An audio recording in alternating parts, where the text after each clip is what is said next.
Ishiye omkhulu umonakalo imvula enamandla ebihambisana nesichotho ehlasele lapha.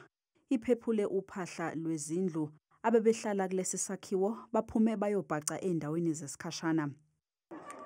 It started off as rain, and then the next minute we hear like maplanka, yo zanks like causing a havoc, and then screams happened.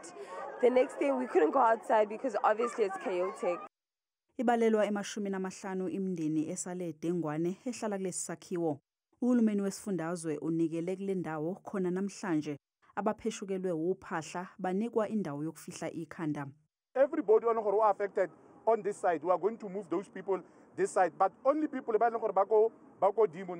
Undunankulu wesifundazwe ube esejuba ithimba elizolungisa lesakhiwo. The developer is here as well. So the developer has just said to me that we must not worry too much. All these things will be sorted out.